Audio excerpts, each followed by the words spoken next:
don't need other people's advice. You just want to hear what you are already thinking. Some of your friends are not going to be your friends forever. It's okay to slightly pull away from that relationship. I've done that in the past, and I've had one of two things happen in both relationships. And if you think you know everything, no matter what your age, you are sadly mistaken. Okay, so check it out. I'm sitting here in my childhood basement. This is the same house I grew up in. I used to play hide and seek here when I was a kid with my sisters. Anyway, I'm making this video because as a 31-year-old man back in my childhood home, visiting my family, I wanted to think about and reflect on all the things that I've learned, not only through my 20s, but into my early 30s, especially as somebody who has meditated 40,000 minutes, who has spent 10 days on silent meditation retreats, finding answers within myself. And I wanted to relay them to you. So that's what this video is about. And before I get into it, I'd like to say one more thing. Everything that I tell you is from my own experience as the person I am, where I came from, and what I look like. That does not mean that does not still apply to you if you are different from me, but it does mean that you also should search for answers within yourself through deep contemplation, reflection, and meditation. And I find that those key factors are what make a person grow the most, the quickest. So let's get in today's video, the things I learned from my early 20s all the way through my early 30s. Okay, so depending on your age, this first one will or will not resonate with you. And the first one is, when I was 19 years old, I really thought that I knew everything. Like, I thought that not only was I the smartest person in the room, but I was the most qualified person in the room.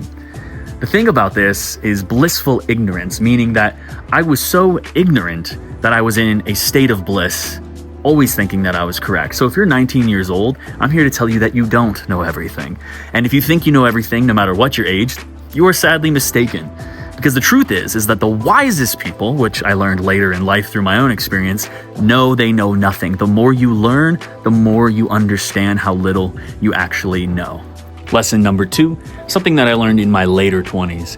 It is okay to say goodbye to long life friends. As you grow older, you'll find that you and your friends grow apart. And there's nothing wrong with that.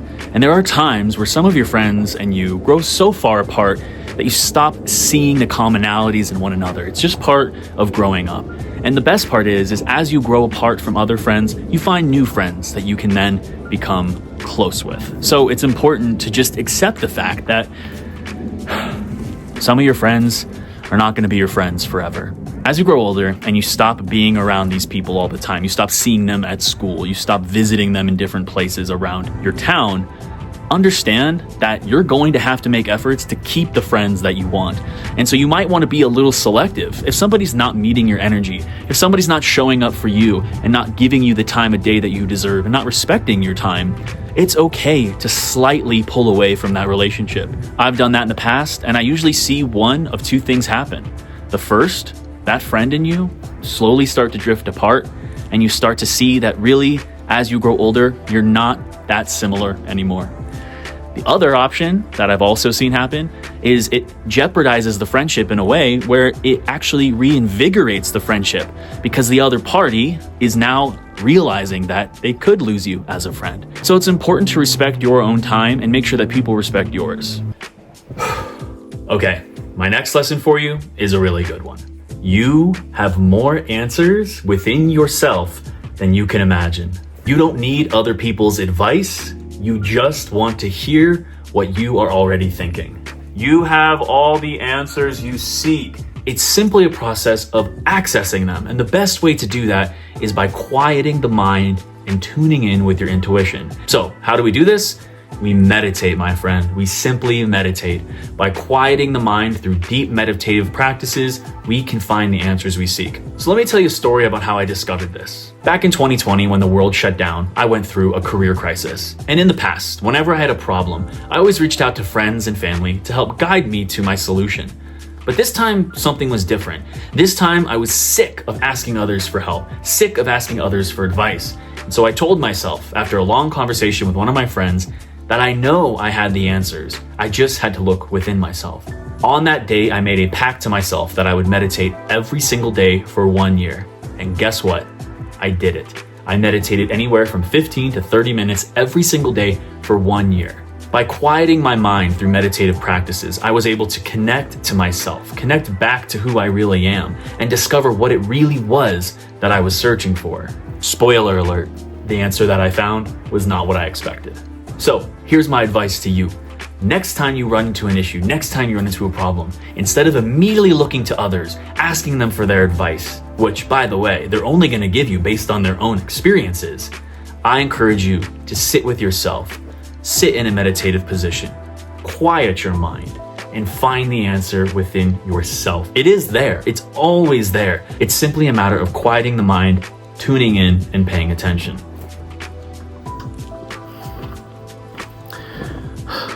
And the final lesson that I learned later in my late 20s, early 30s, and that I'm still learning to this day as a 31-year-old man. We choose whether we suffer or we do not.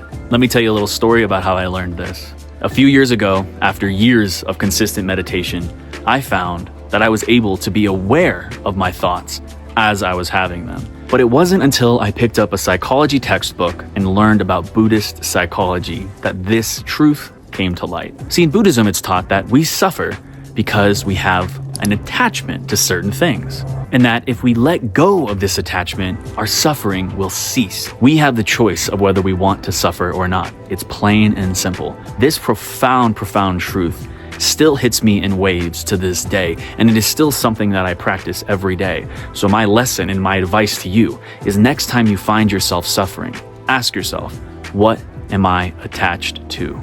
This is the Buddhist practice of the Four Noble Truths. Number 1, suffering exists. Number 2, suffering exists because we cling to things that are constantly changing.